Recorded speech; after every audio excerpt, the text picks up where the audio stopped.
That was the first thing they heard. I've been gone. Hello and welcome to Next to Nothing, a podcast for gamers on a budget. I am your host, Danny K. With me, as always, the wonderful, the beautiful. Wow, I'm out of practice. Don't the you fucking steal my stuff. Powerful. The wonderful, the beautiful, the Mr. Green Elite. How you doing, Green?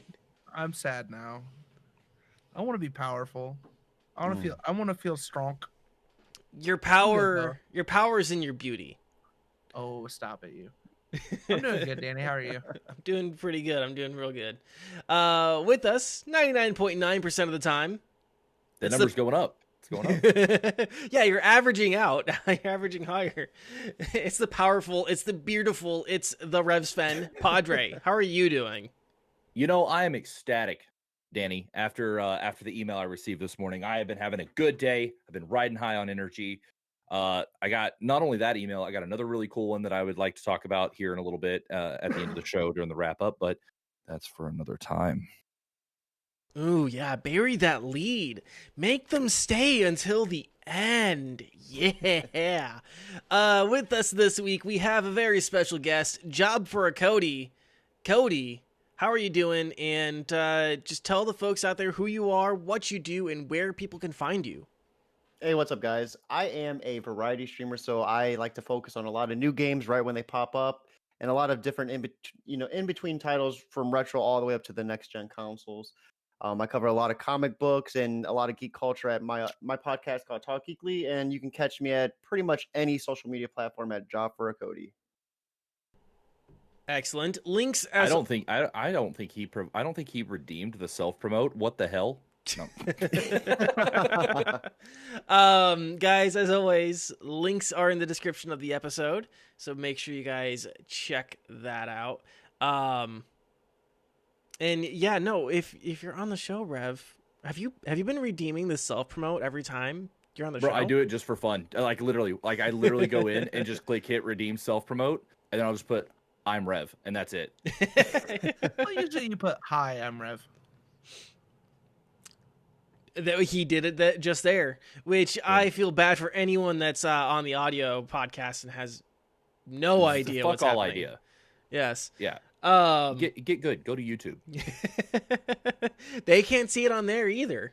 Oh, that's right. Yeah, dude, you should start just join us live on Twitch. In the middle. Yeah. There you go.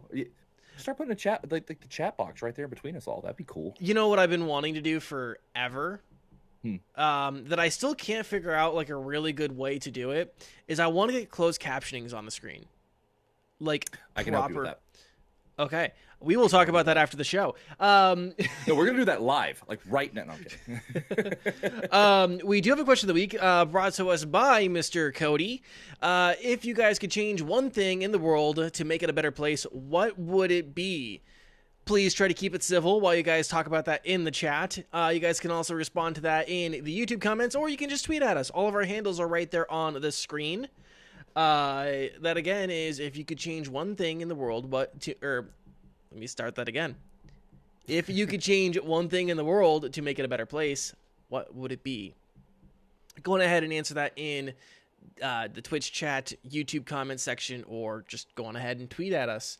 If you guys are joining us, if you're from Cody's crew, thank you guys for joining us. We hope that you guys get some value out of the show because it's going to be jam-packed.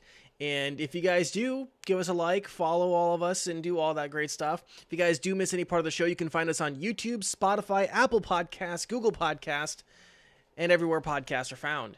I think I hit all of our homekeeping stuff. Is there anything else that we need to discuss before we get into our discussions?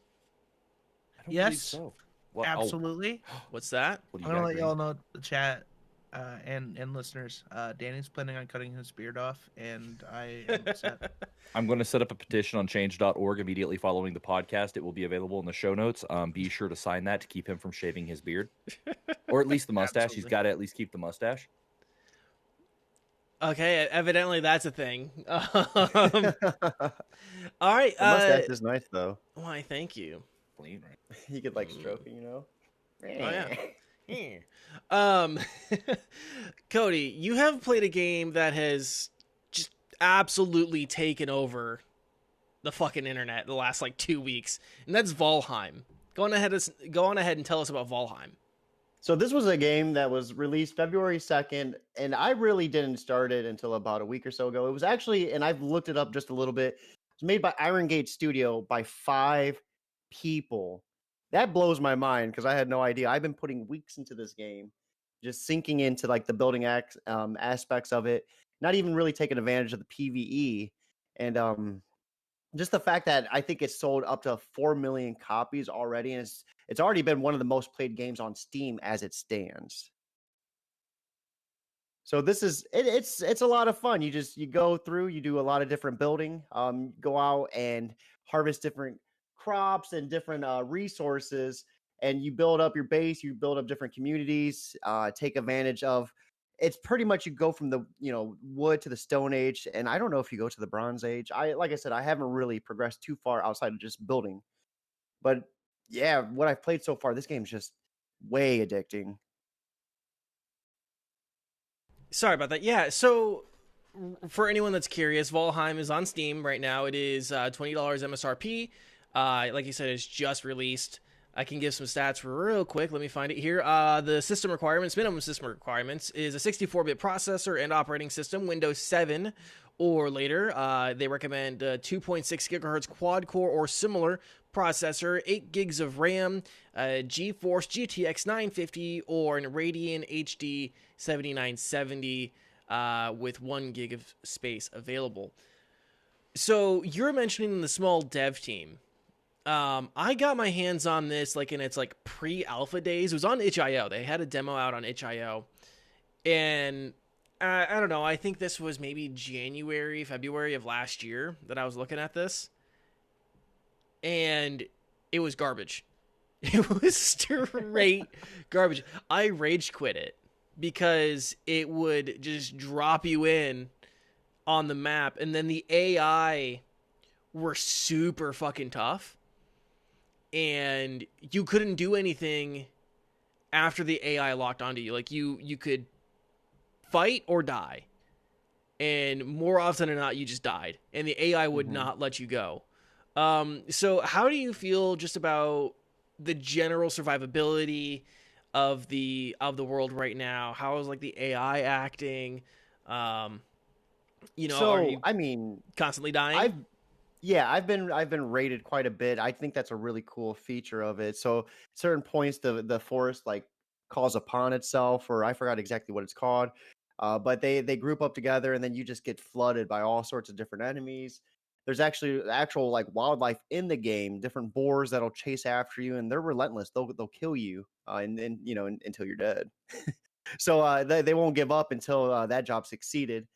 So like right here though, you could see all this is wood. When it rains, that wood will actually start to rot, and you can't even rest in the game until you make a bed. So you have to start from the basics. I decided to kind of build this on a rock because I thought it was cool being right by the ocean. There's boats and stuff in the game at some point whenever I get that far. So I want to take advantage. I'm going to plan on building a dock that's going to go out. That'll actually attach with the boat when I get to that point. Excellent. In terms of like the crafting and all that stuff, or like does it make sense? Is it pretty comprehensible to like I need to make this kind of bench or this kind of station in order to work with wood, and then like if I need to make stone, I need to Oh, like absolutely. yeah. Yeah. And then you have to make sure things are structurally sound. If you try to build something just to build it, it's good. I spent a good half hour last night rebuilding my roof because it kept falling in because it wasn't structurally sound. So things will fall apart if you don't have it built correctly too, which I think is the most drawing aspect of it, like the way it snaps. And I'm a perfectionist, so I love seeing just how it like comes together. As you see, I have that little shack right there out of nowhere.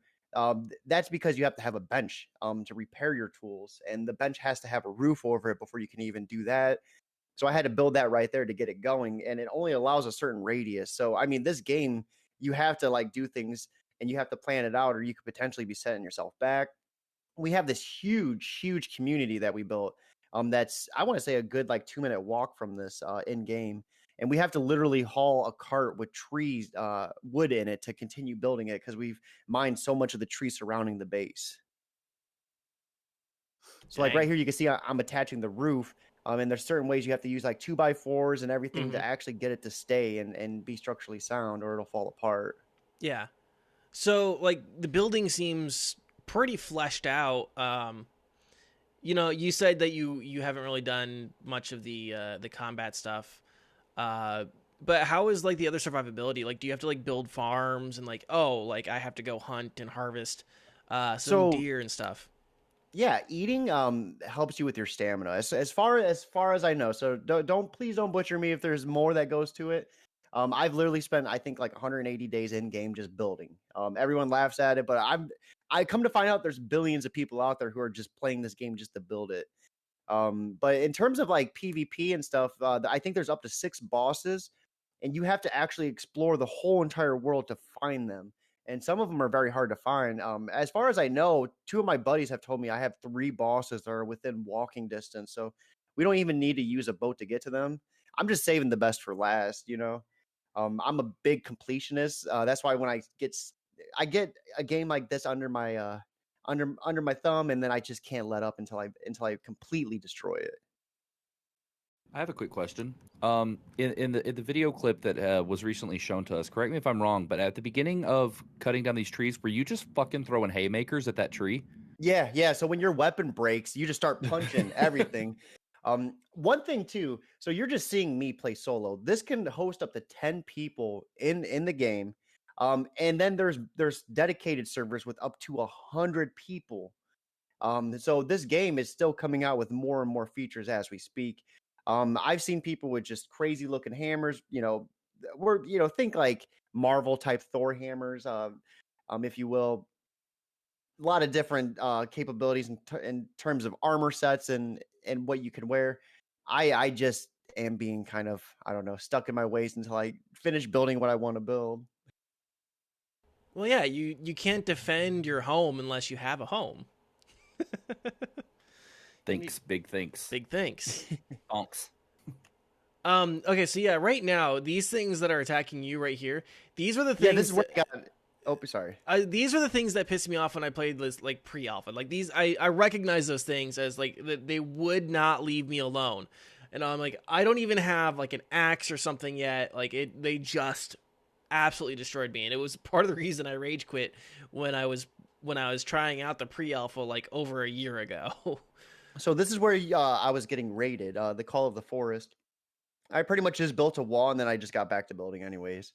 I wasn't really trying to mess around with them too much. I wanted to get this completed because once I get stuck on a project, I try to finish it. But I'm very OCD, and once I'll go to start something, and then I'll go to mine more trees, and then I'll notice another project on the way wasn't finished, so then I'll get stuck into that project. It's been a nightmare, kind of. So that does sound like a fucking nightmare. I'm kind of the same way with Minecraft. This is obviously early access, and so kind of like the last big question I have, and I can turn it over to the other guys or whatever else discussion we have. So the big question I have you ran into anything that is like bug wise that is so infuriating that it absolutely does not make the game, that it makes the game not worth playing?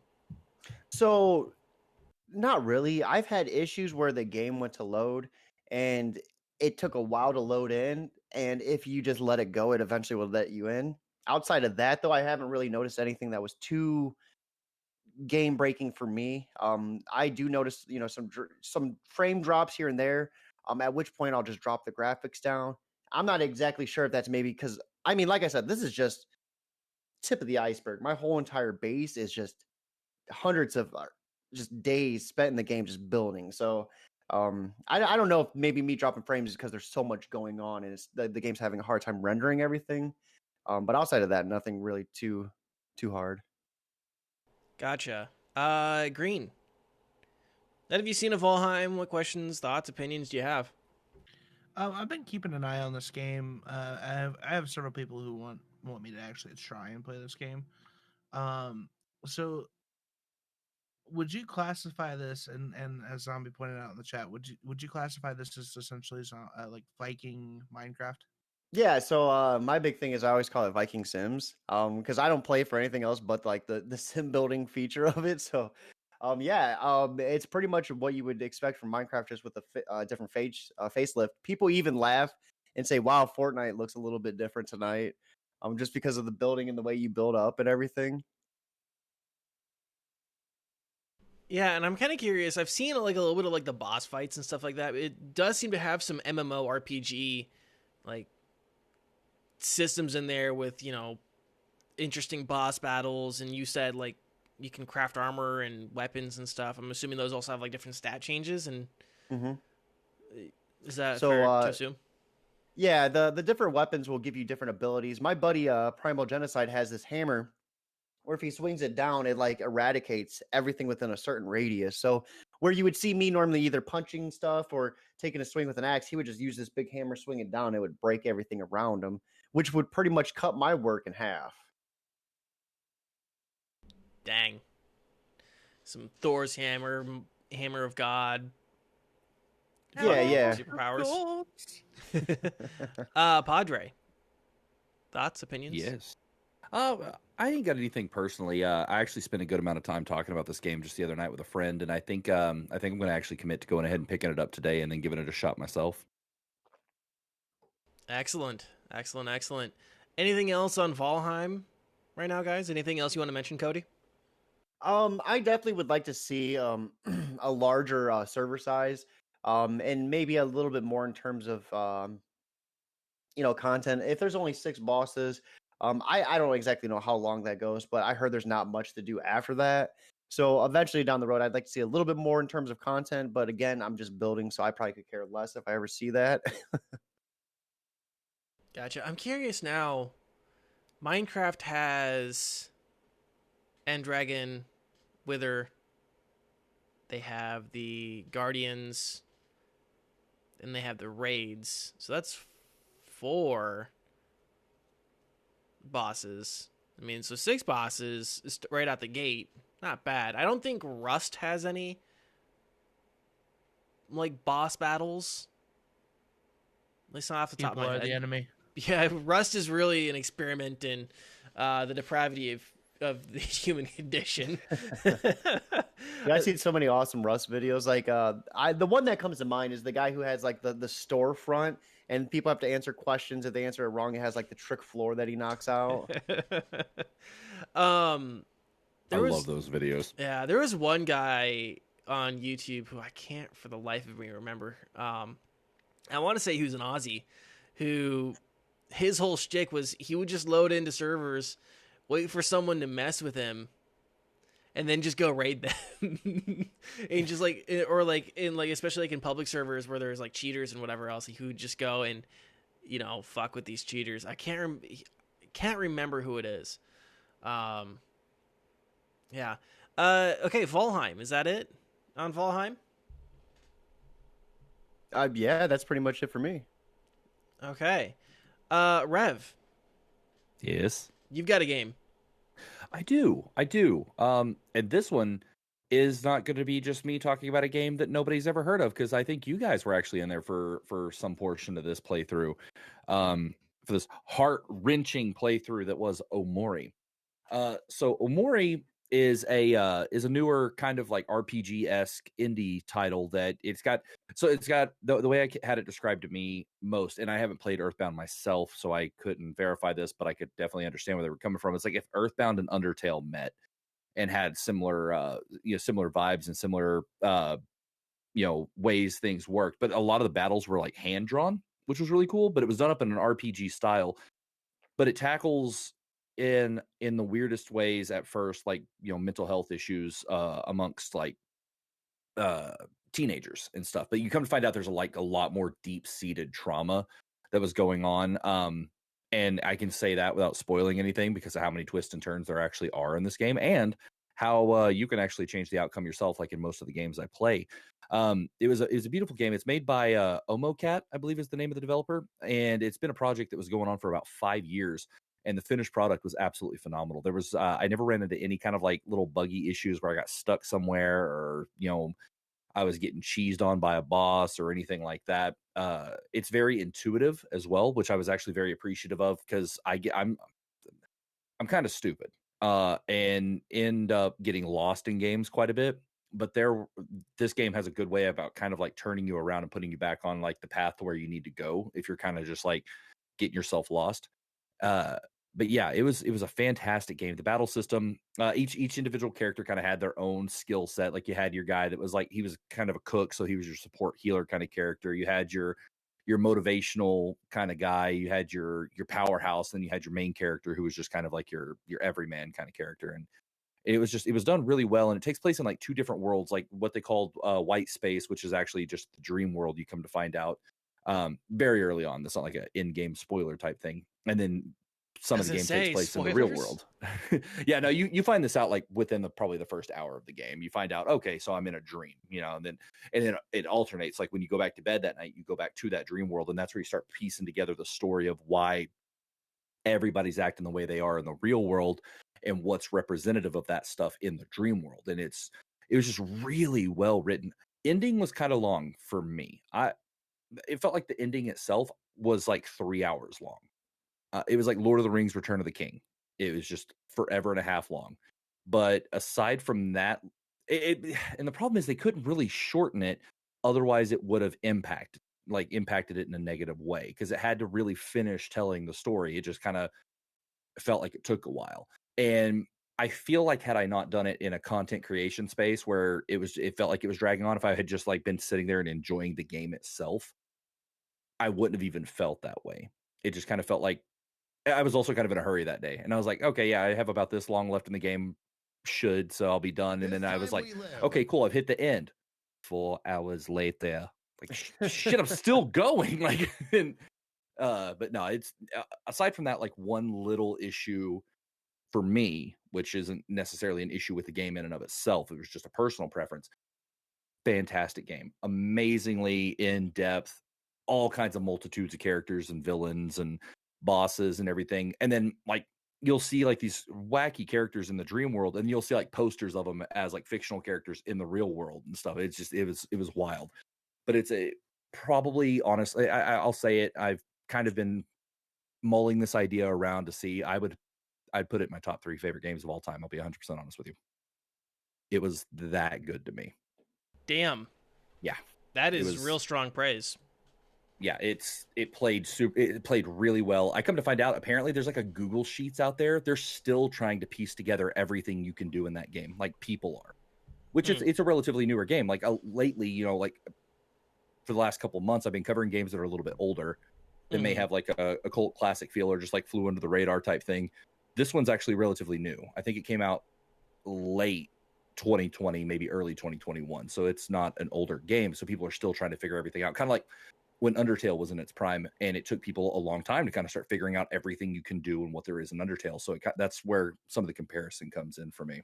Yeah. So I love how you said how this really emphasizes on different, like, I guess, topics we normally wouldn't see in your typical day-to-day video game, and how it just like shows you a different side and different world of it. That to me just has such a powerful potential and such a really crazy like immersion value to it.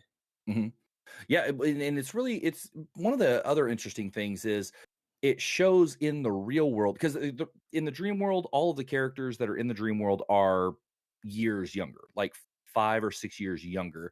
In the real world, they're all like fresh out of high school. I think like they're in the summer after high school, and you kind of see what tragedy can do to people in different ways by seeing what a certain negative event that happens in the game has done to each one of these people and how they've coped or haven't been able to cope.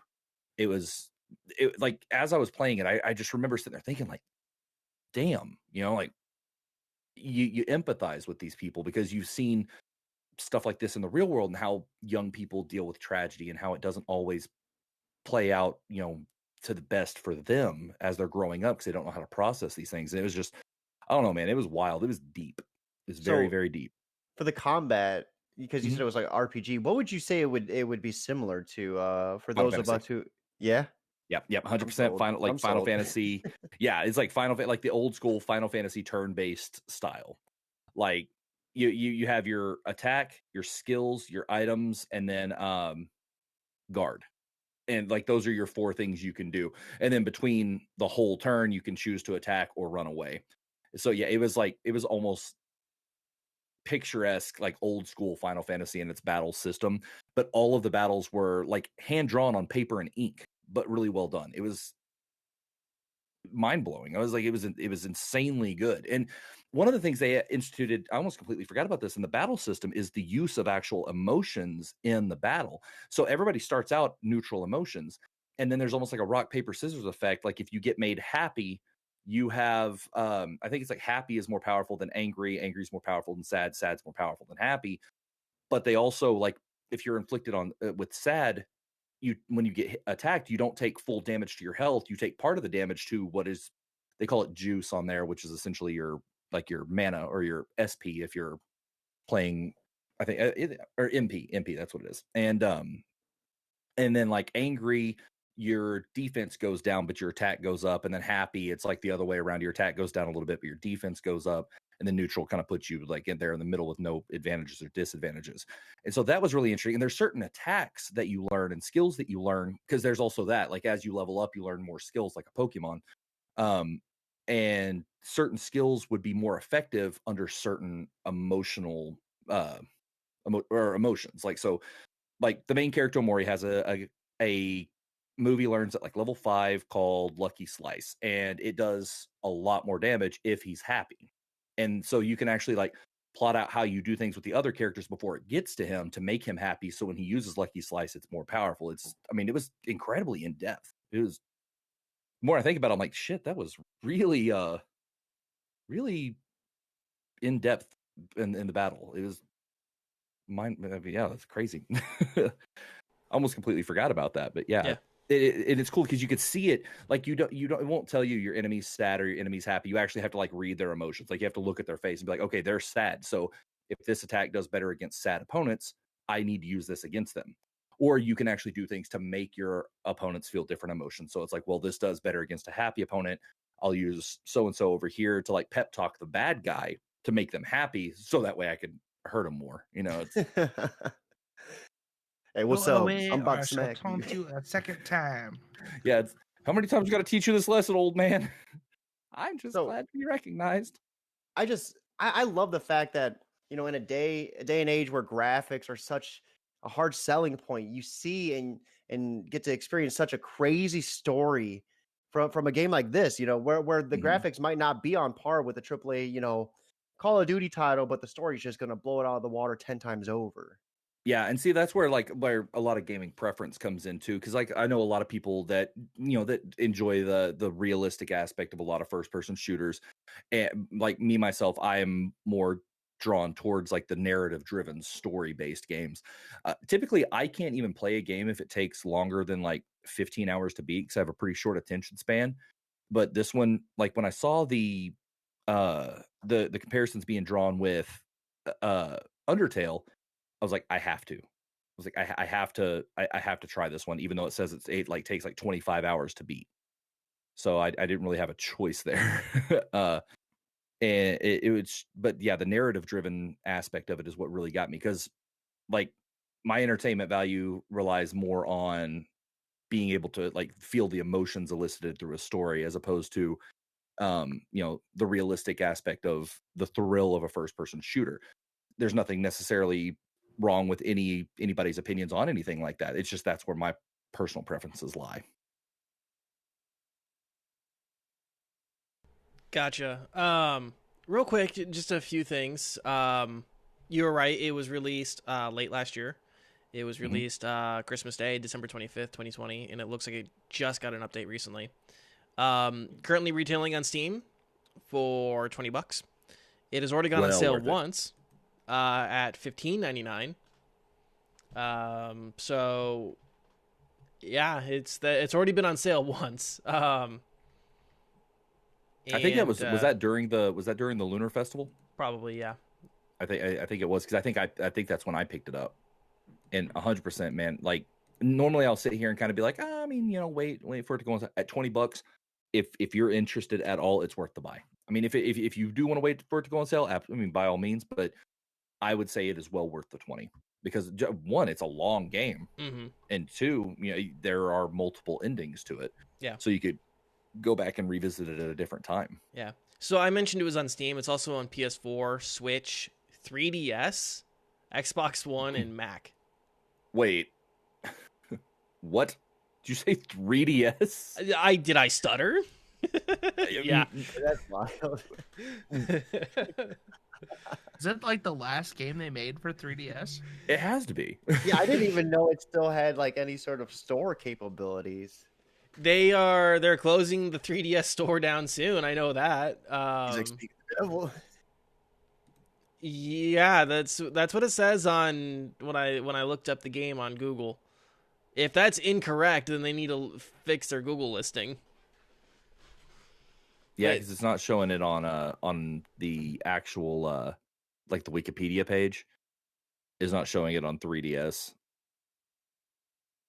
Yeah, it's telling me right here. I'm looking at it. I Googled it. It says platforms: PlayStation 4, Nintendo Switch, Nintendo 3DS, Xbox One, and Mac. This looked like it would be an awesome game on the Switch, though, to be honest, since we're on that.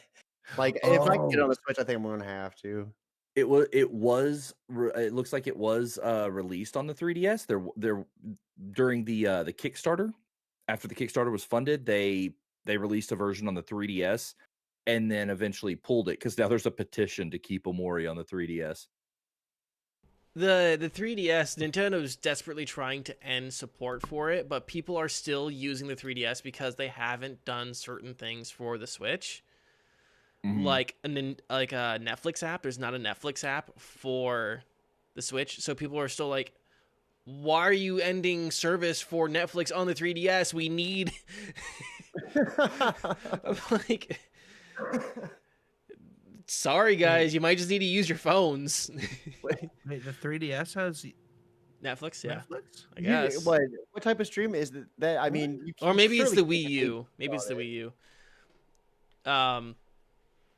Yeah, no, there's still like certain things, like the 3DS and the Wii U owners are still holding on to them because there are certain things that just aren't available on the Switch yet.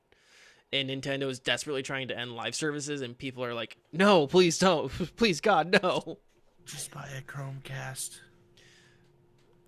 Well, It's so cheap. It's so cheap, and it works. okay, so that's Omori. Any other thoughts, questions, opinions we wanted to get down on there? On Omori? No? We good? I feel like I was pretty in depth on that. Yeah, you were. Yeah. I hated it. It was a spooky game. Spooky game. Okay, do we want to take a quick break, or do we want to go right into our next topic and then take a break? Dealer's choice, my guy. Let's get through this here real quick. So we were just kind of talking about Nintendo. I mean, this rolls right, We were just talking Nintendo, so let's talk some Nintendo updates. Although I have a typo here in the show note, or not in the show notes, in the topics. So there we go, nice and fixed. There we are. We had a Nintendo Direct and some Pokemon news since the last show. So let's start with a Nintendo Direct. There were some things that were announced. Legend of Zelda Skyward Sword HD is coming out on the Nintendo Switch, and they announced, of course, some accessories to be included with that. The Splatoon 3 was announced. Everyone's favorite Mario Golf Super Rush. Project Triangle Strategy was announced. It also has a demo that you can try right now for the Switch. Star Wars Hunters, which is going to be a free-to-play squad-based multiplayer game. And there's like a bunch of other stuff that was announced that just got like people, or not really announced, but just some stuff that got updated and some release dates and stuff like that. But there's a lot, and I didn't necessarily want to mention it all. I just kind of wanted to get the highlights. I'm excited for Knockout City. Was that on the Switch? I thought that was on the PlayStation. It was during I think it's coming to multiple platforms, but they did showcase Okay, it during cool. the Direct. Oh, they did. Okay, cool. Yeah, because I saw that during the state of play, and that one has me kind of curious too. Yeah, it'll be a crossplay, so you'll be able to play with your friends on any console, as far as I know. It's always a huge selling point these days. Honestly, for me, is it gonna be on PC? No, I'm curious. Okay, cool. I'm pretty sure. Man. So where do I even begin? So we finally have Skyward Sword without motion control. I'm stoked for that. And I know a lot of people are too, but a lot of people are kind of iffy about the Joy-Con movement with it. So I don't know how you guys feel about that. I know those Joy-Cons in particular, though, are going to be like a scalper's heaven, though. I don't foresee that going down very hot. 100 Nazi scalps. Yeah. Well, in anything Zelda, right? Zelda's like Pokemon, right? Nintendo can throw a Triforce on something and sell it for $30 more than what it would usually be. And you're right. I can see those Joy-Cons being a high ticket item for scalpers to take. 100%. I agree with you 100%.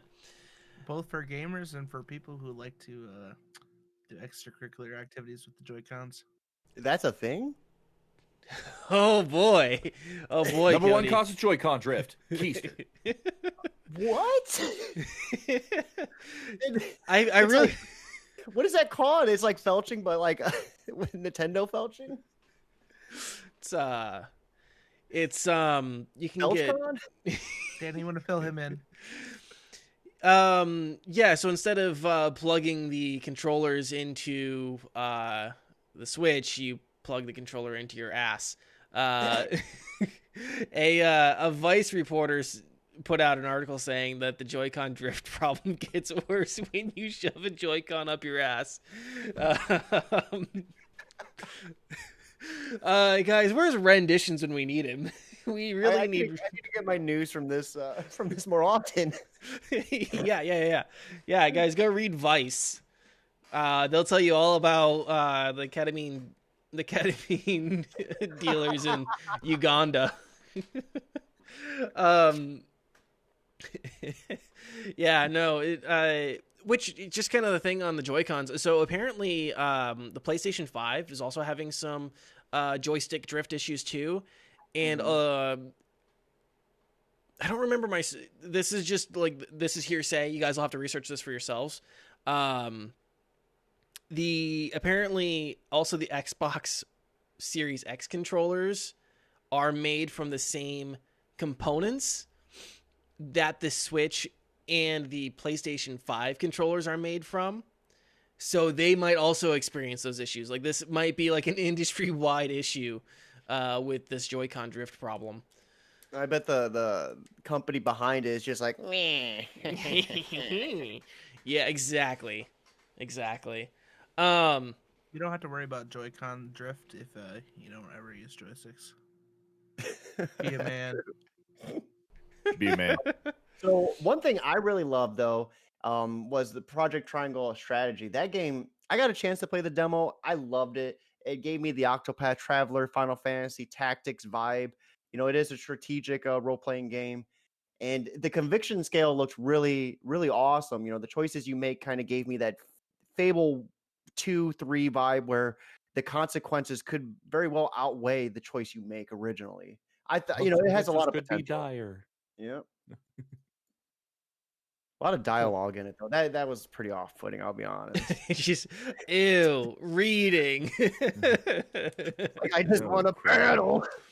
That's how I feel about Skyrim sometimes. Just like, ugh, reading.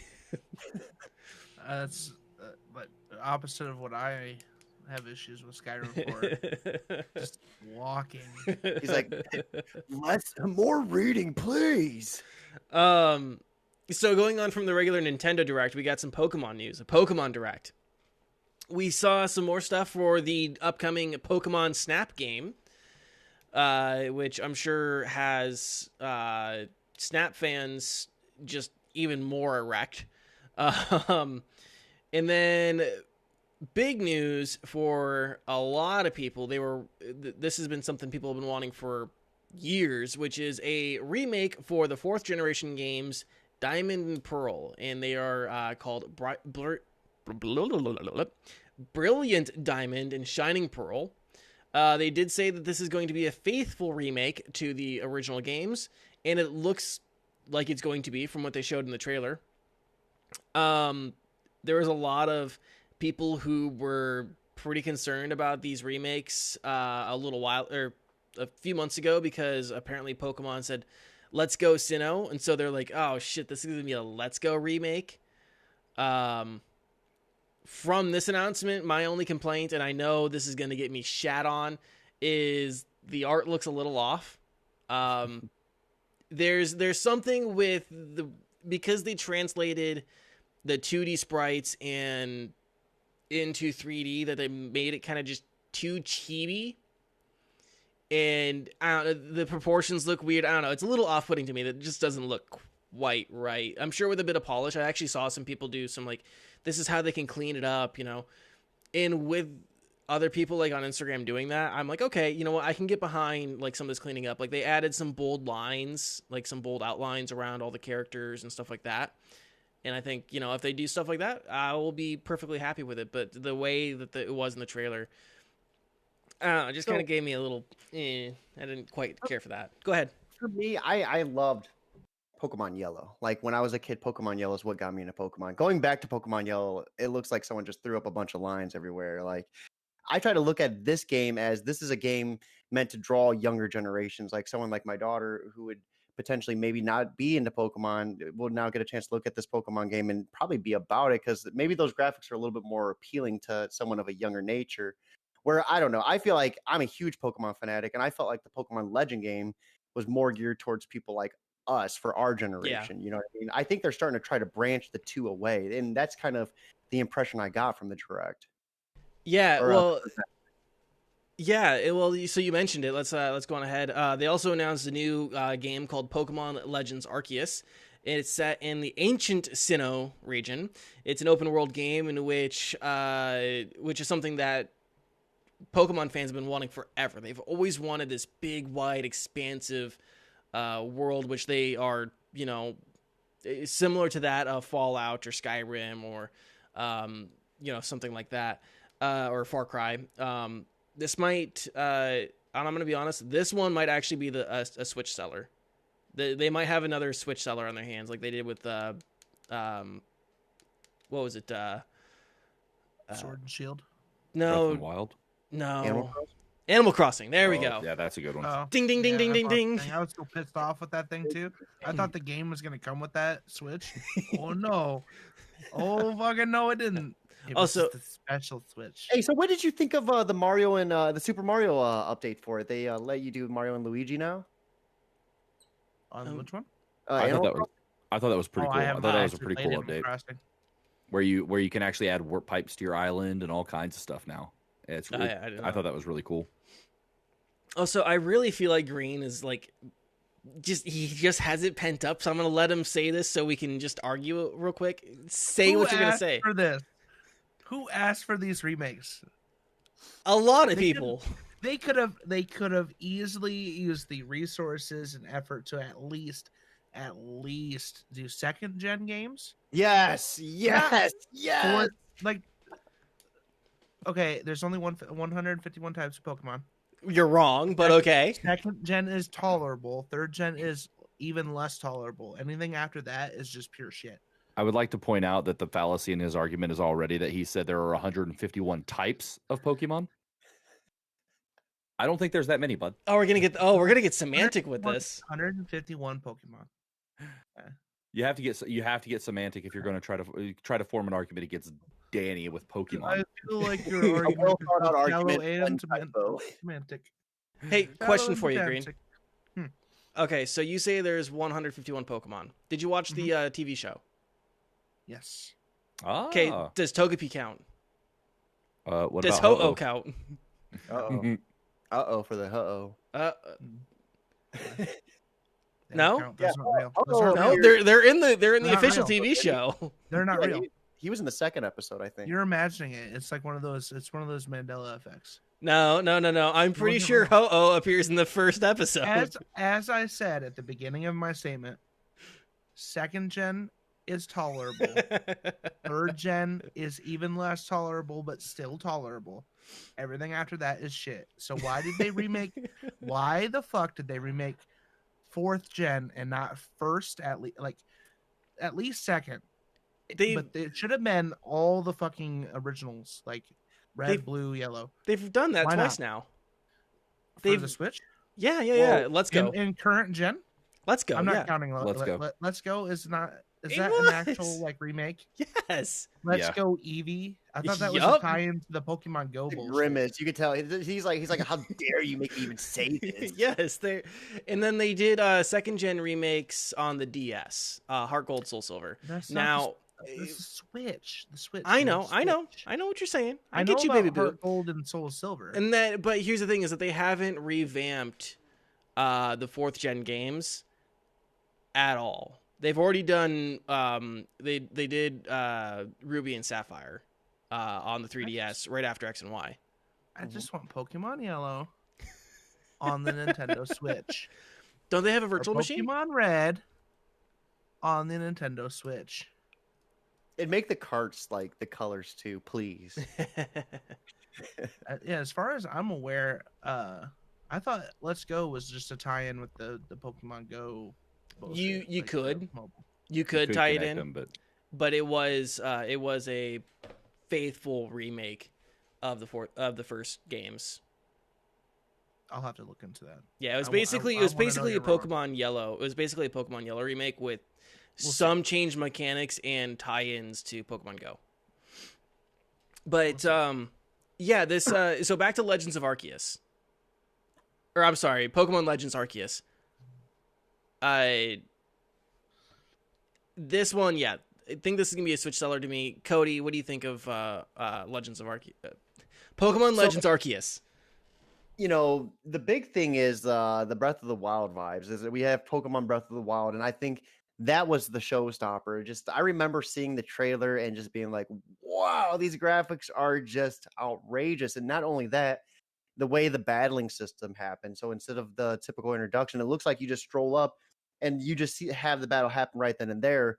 To be fair, though, the battling did kind of look choppy. It looked like the frames were just kind of trash. But I mean, this could be something that's still in the works. Outside of that, though, everything else looked like it was just gorgeous. The immersion, the graphics itself, just like I said, I think this is the game that's going to drive our generation towards like the Legend series, and they're going to just take the Pokemon series and just keep that geared towards younger kids. That's my firm belief in it. Yeah, I'm interested in it. Like I said, it might actually sell me a Switch. We'll see. Can I ask a quick Pokemon question? Mm-hmm. Who was the first Pokemon? Bulbasaur, Rhydon, Arceus, or Mew? Bulbasaur. He's the god, right? Then in the Pokédex, it's Bulbasaur. I didn't say in the Pokédex. Oh well, then I didn't say not in the Pokédex. Let me I didn't say in ask the you a Pokédex. clarifying question. First Pokemon for what? Oh, that I'm not going to clarify. Oh, Because okay. I just want to watch the world burn. okay. So by original first gen standards, it was Mew was like the precursor Pokemon, but in the Pokédex it was 151 because they didn't discover Mew until they made Mewtwo, until after they made Mewtwo. And then And Arceus is the god of Pokemon. Bullshit. Fuck that. No. No, it's What not. what about That's not Rhydon? canon. Rhydon was the first one to be programmed into the game itself. So you wanna you get know the what? fuck You know, we're gonna go on ahead. We're gonna have that argument during the break, guys. We'll be right back in hopefully 2 minutes. If these guys are fighting over it, I guess I'll just bring us right back in. We'll be back in 2 minutes. And break. Are you a coffee lover? Do you need a little pep in your step in the morning? What about knowing where your coffee comes from? Is that important? Well, try Grampian Roast Coffee on Etsy. That's Grampian, Grampian, and see our selection of single origin and blended coffees. Use code REVSVEN, REVSVEN, at checkout to save 15% off of your purchase.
biggest piece of shit I've ever known.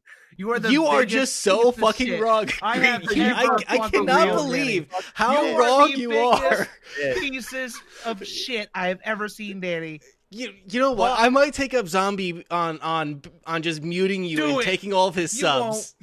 You won't. Welcome back to the Next to Nothing podcast. Guys, we have some PlayStation news to talk about. We do. We have some. Yeah. Yeah, some the state of play happened.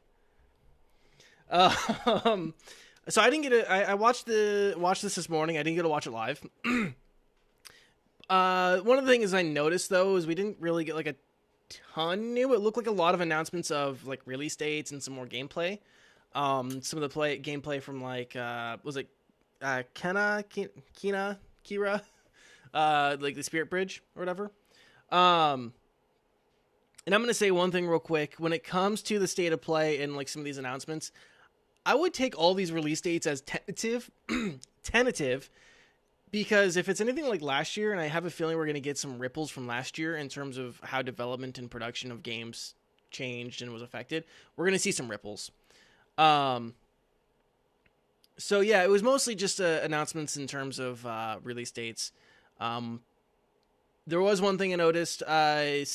The devs from Absolver, Slow Clap is the team, revealed a new game called Sifu, which looks like the movie The Raid being turned into a game. It's just kung fu fight, like modern kung fu fighting in like grungy back alleys. It looks fucking great. I do enjoy me some The Raid. That was a fun movie. Yeah, it looks like a brutal fighter. Go ahead. Was it Old Boy? Ooh, Old Boy's a good one. It gave me that vibe from Old Boy, where you're just going at it and just like the fighting and how they were like blocking, transitioning into the different fighting scenes. It gave me that vibe pretty heavily. Yeah. I haven't seen that movie in years. Yeah, and then there's going to be a new story episode of Final Fantasy VII Remake, and that's going to be released in June.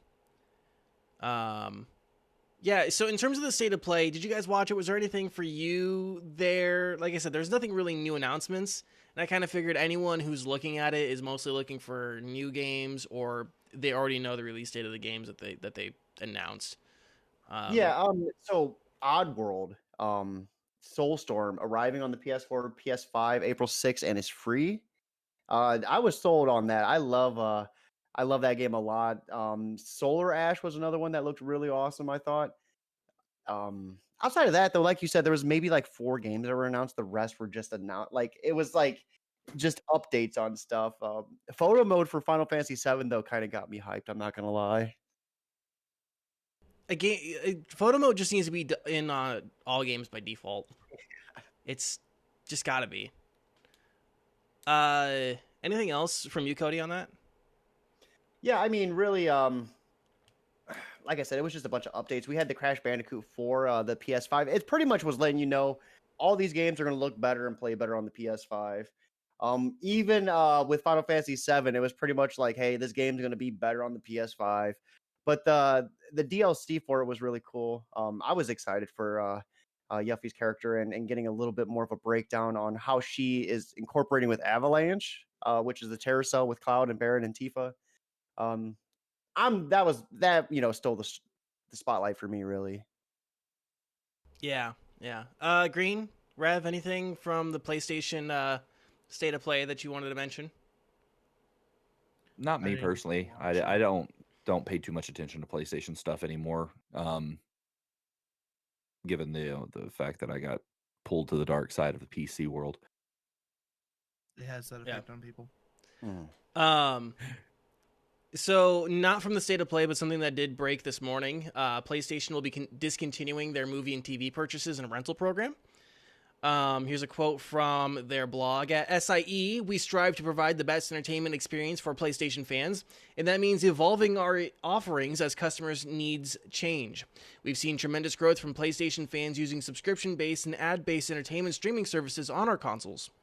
With the shift in customer behavior, we have decided to no longer offer movie and TV purchases and rentals through the PlayStation Store as of August 31st, 2021.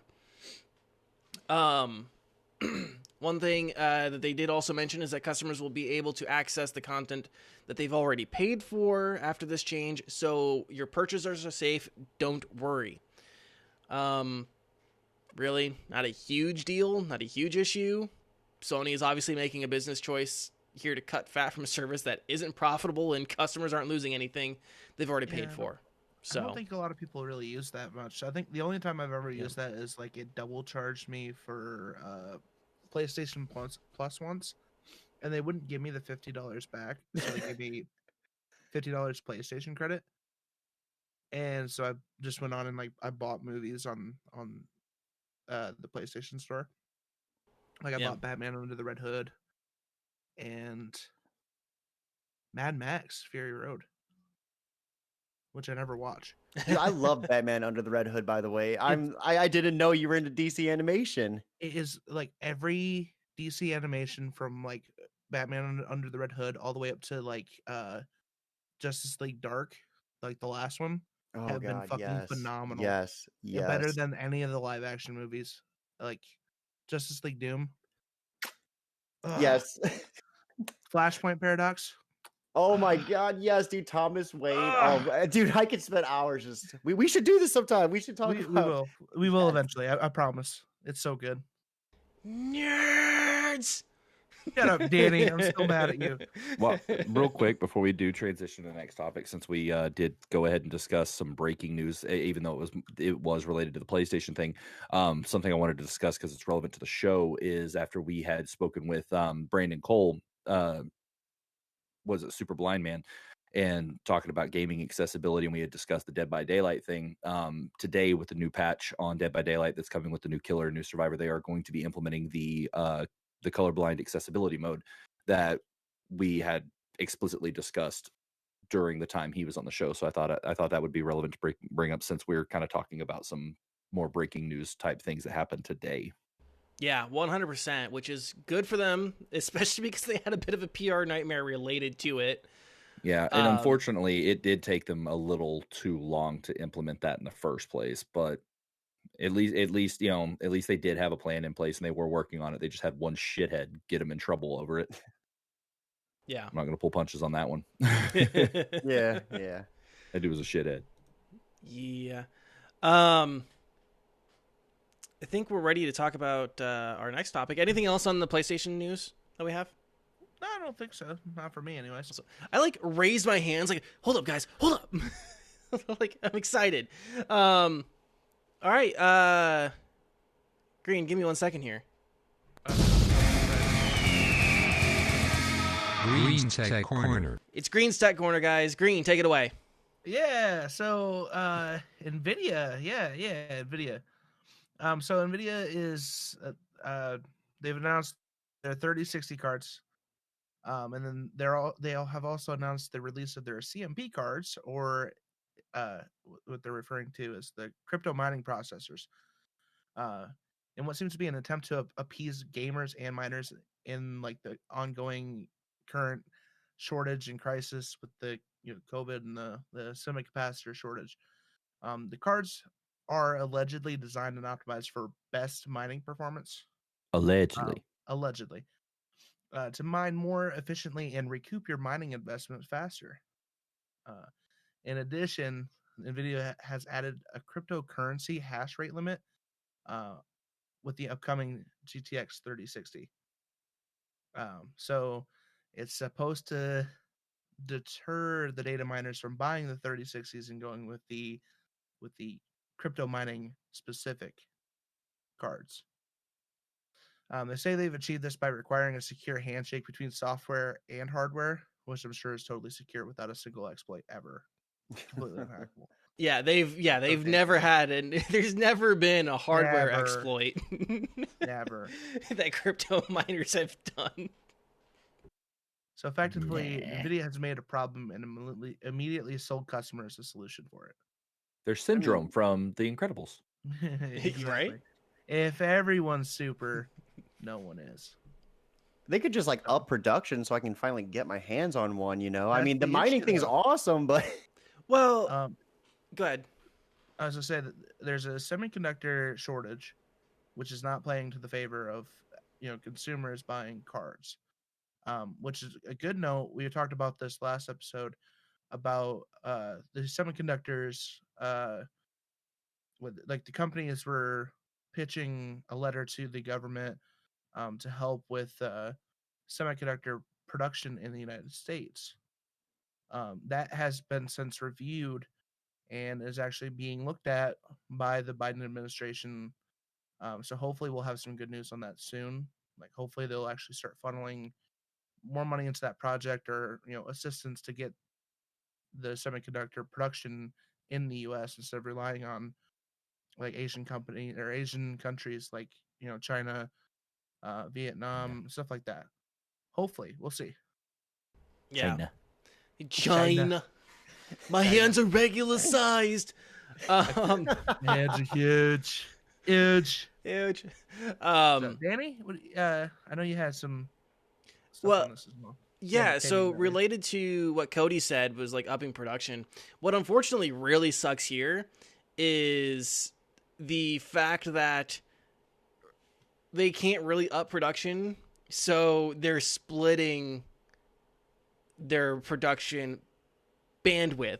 It's probably not the right word, but their production capability in half, right? They're creating a new SKU for crypto miners to buy, which is taking away, which is taking away from the other SKU that they want gamers to buy. So really, who are they helping?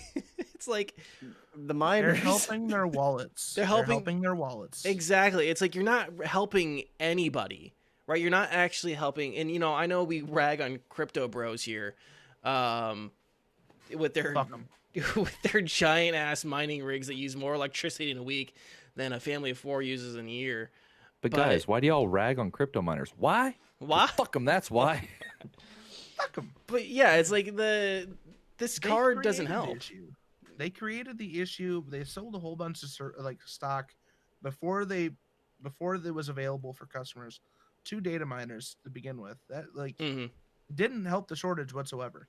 No, this doesn't help the shortage either. Pocket. Oh yeah, this definitely doesn't help. But I mean, it's also the sellers are also to blame. We've talked about that before. Just institute a fucking wait list, a fucking numerical wait list. You put your name on that list. Doesn't matter. Like first come first serve. When a card's available, boom, sell it to that person. Next in line. No buying 50 of them to fucking put in a custom rig that's gonna fucking do math for 24 hours a day. So they can get paid in fucking Bitcoin. Me and my buddy Tom were talking about this subject, and I mean it's kind of an interesting theory. Like, what if there's just a big warehouse filled with these, and they're just creating demand every single time they launch a new wave of them, and they're just hoarding them. You know what I mean? Because we were talking about this investigation. What if it leads to that, and there's just a warehouse filled with like PS5s, new Xboxes, new GPUs, all of that? I think it's very unlikely. Yeah, I know. as much as I would wish that would be the case, because especially with COVID, like COVID was the main factor here.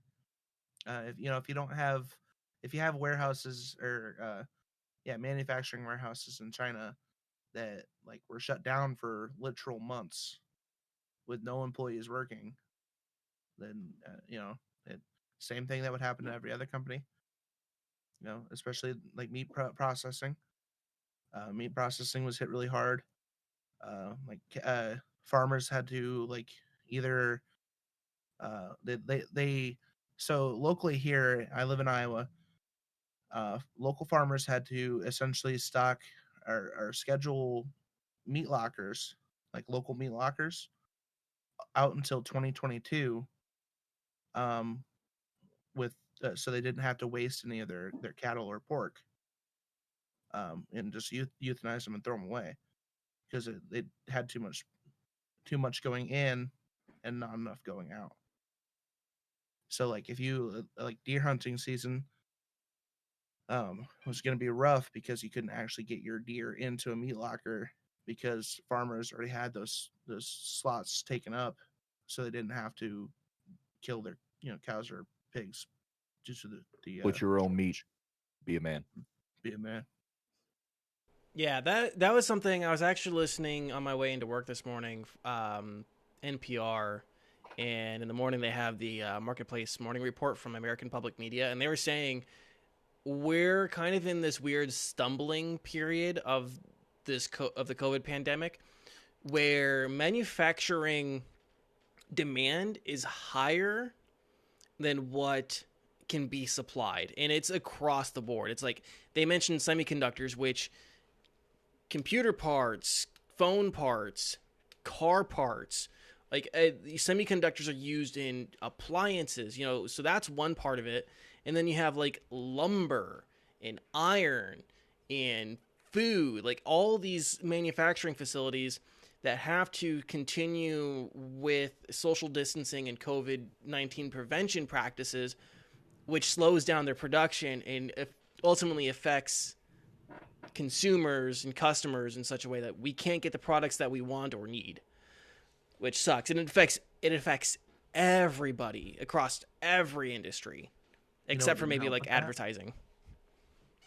What's that? Tariffs. Shut the fuck up. Tariffs didn't help. Tariffs didn't They're help. gonna help. We're gonna own it. Right. We're gonna negotiate better terms. Oh yeah, we have plenty of people to buy our corn and soybeans around the world, don't we? Huh. Corn. Sorry, if you didn't know, Cody, me and Green are from Iowa, and we we have some pretty strong feelings. Do you listen to Iowa though? What's that? Do you listen to Iowa? It's one of my favorite albums. I love that album. I'm a huge fan of Slipknot before they sold out. So I'm from Ohio though, so Ohio's probably not much better than Iowa, to be honest. There's a lot of lakes. I heard it's for lovers. Is that true? Dude, yes. I actually what was it? Hawthorne Heights played. That was one of my daughter's first concerts I ever took her to. So it's fucking hilarious you said that. Oh my goodness. Anything else on this episode of Green's Tech Corner? No, I don't. Does anyone have anything else on that? What would you like to see come out of this? I guess what would be your best case scenario? Moving forward, what do you think they could do with their GPUs? Honestly, I think they should just continue making the consumer cards. I don't think that miners are going to buy into a whole, a mining specific card, simply because they will literally buy any card to mine with. It doesn't matter if it's a 900 series all the way up to a 3000 series. So just continue doing what you're doing and sell like through the proper channels, and then hopefully companies will realize that it would be best to have semiconductor production here, at least closer to here, because it's not sustainable in like future pandemics or future natural disasters to be relying on one specific source. Yeah. I do have one more question. Mm-hmm. Who was the first Pokemon? Never mind. I will. Again? Damn. Yeah, and then just on top of that, I'm really confused as to why Nvidia seems to think that their security is going to work out this time. Because, yeah, sure, you added a hash rate limiter, but it's not like that's going to get exploited. It's going to get exploited within the first week. Guaranteed. There's people on the red team. What's that? They're just sitting there with the dunce hat on, like, yeah. We are professionals. Yeah, there are red team hackers who are probably already, chomping at the bit to exploit that, to be the first one. Imagine, real quick, I know this is just a tangent, but imagine being the red team hacker who figures that out and gets to sell it first to all these crypto bros. How much money that exploit? How much money that exploit's going to be? Hoofda. I jealous because that's like that's a supercar in like one payment, I'm sure. We'll pay you in Bitcoin, Oh. good sir. Before So I seen crashes. this thing. Yeah, I seen this thing. It was like Mortal Kombat tournament like 8 years ago. They were paying what it was 4th through 6th place up to 25 bitcoins like 8 years ago. Oh my And then goodness. first place was like $500. It's like, man, dude, imagine getting 4th place and just holding on to it, and you'd be like a millionaire now, Right. or a couple thousand, maybe not a million. I don't know. Some of those guys might be millionaires by now, but we have one more topic. Are you guys good to move on? Yes, sir. I believe so. Oh, whoops. That was the wrong. No, I hit wrong buttons. Mark it on the bingo. Bingo. Bingo. Someone has to have a bingo by now. Reach out to Green if you guys have a bingo. Yeah. Bingo Um, card can be found on my Twitter page. deals of the month. So, guys, every month we bring you guys deals that you can snag right now. And I'm going to just start us out. Rev, you're going to recognize a few names on this list here. First, Sure on I will. Twitch Prime Gaming, you can pick up Adventures of Chris until March 12th. I love that game. I love Chris. What's that? I said, I love that game. And I go, I just like Chris. He's a nice guy. The guy that made the game. So Yeah, yeah. he's a little gassy. Next was The Academy First Riddle until March 19th. You can pick up Bomber Crew Deluxe until April 1st. I'm going to butcher this one. Scene More X is available until March 26th. Tengami is available until April 1st. Rav, here's another one for you. Blasphemous until April 1st. Blasphemous was get so it. good. They just did new updates to it too that actually gave it a crossover with Bloodstained Ritual of the Night, since they're both made by Team 17. So yeah, pick that shit up. It's good. Strata is available until March 5th. Skydrift, available until April 1st. And Boomerang Fu is available until April 1st. Going on over to Epic Games. Of course, if you guys are interested, use the... I know it doesn't exactly help Rev, but use code RevSven to help support the show over there at Epic Games. Use that shit whenever Kingdom Hearts comes out. True. Sunless Sea is going to be available until March 4th at 10 a.m., so pick that up, and that's 10 a.m. CST. Wargame Red Dragon is going to be available March 4th through March 11th. That is all for Epic right now. I'll check in a little while to see when what the next game for Epic is going to be. And I'll inevitably forget to mention it, and I'll apologize for it. Next, I checked Humble Bundle. Of course, full disclosure, we do have a Humble Bundle affiliate link. If you guys are interested in using that, it'll help support the show. We do make money off of that, so be forewarned when we suggest that you guys can pick up the Tales of Love and Adventure Bundle. That's going to be available for 6 more days. $15 gets you 8 games, including the Telltale Batman game and Tales of Monkey Island Complete Pack. And, of course, there's also the Wayfarers bundle that's going to be available for 8 more days. For $12, you can get 7 games, which includes Off-World Trading Company and some DLC, as well as Ashes of the Singularity. Does it have just what I need? Wait, what? Is it the Wayfarers bundle?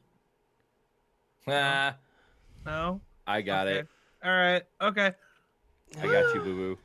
Woo! Padre. Xbox. Yo. Party. Oh yeah, so Xbox this month, they're kind of lacking in the games with gold, except for Vicious Attack Llama Apocalypse.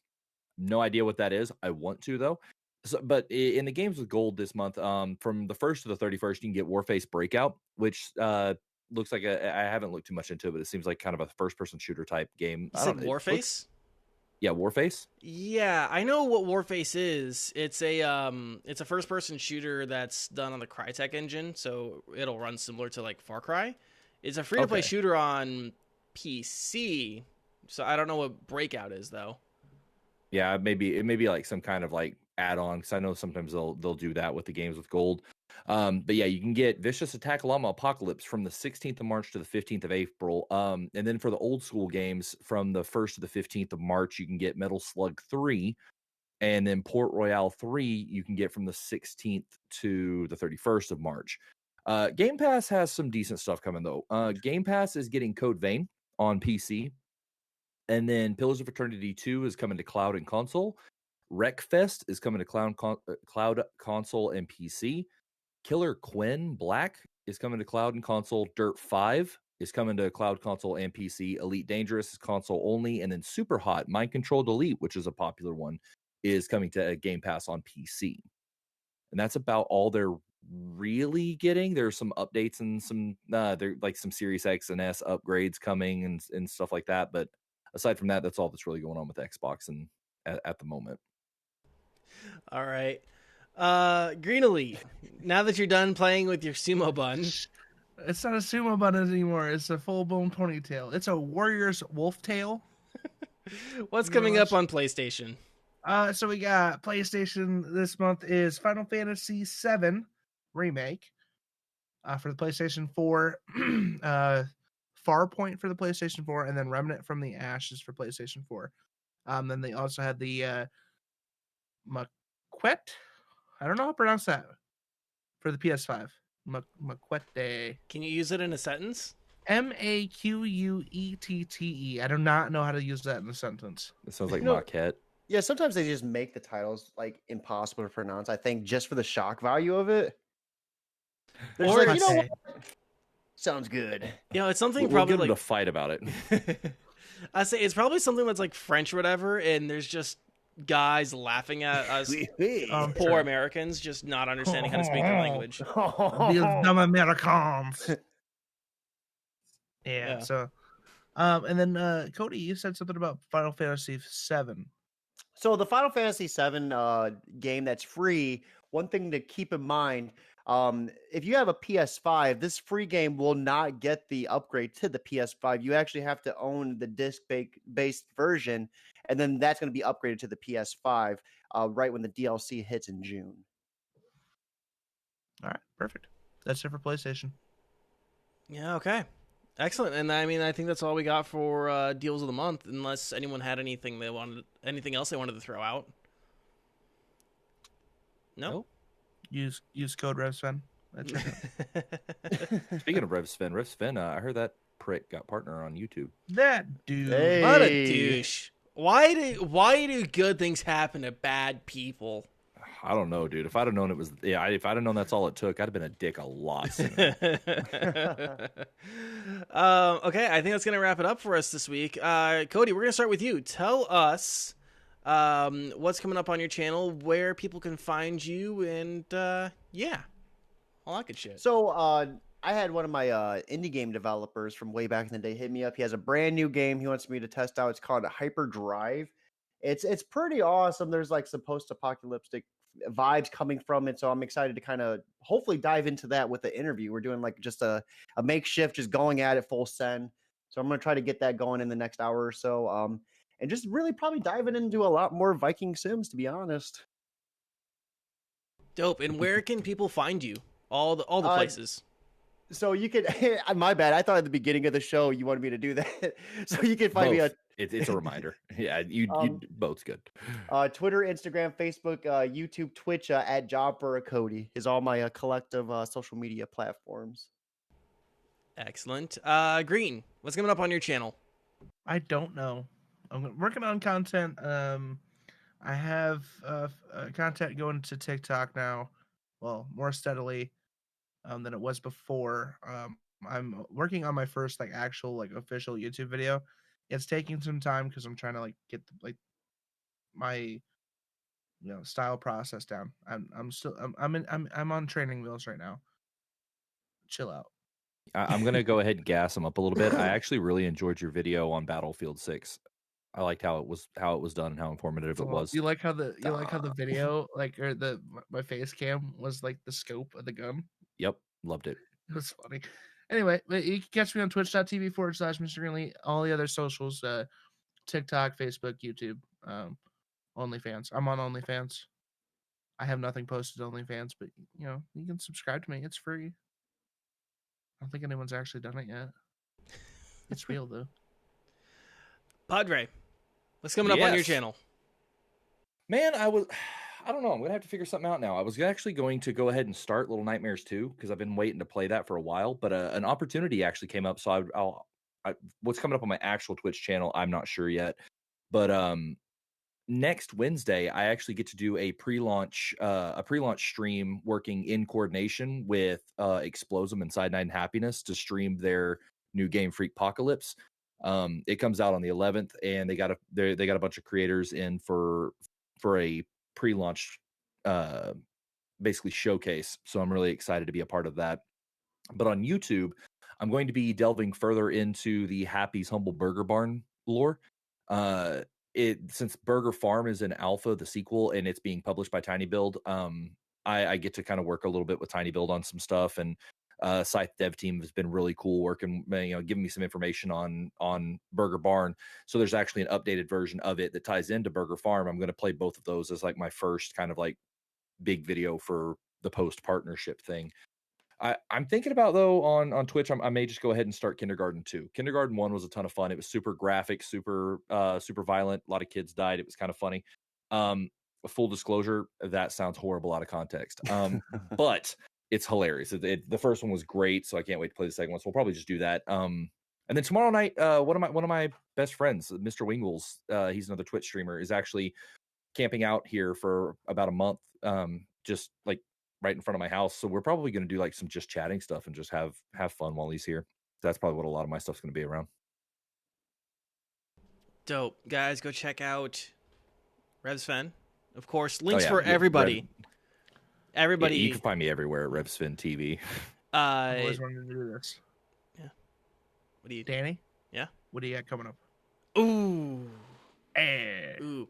I'm playing Dishonored right now. I started playing Dishonored on Friday. I'm going to continue with that. Enjoying it. I'm still learning Dishonored. Like, I played for 4 hours and I still was fumbling over my keys. Other than that, not much else really coming up on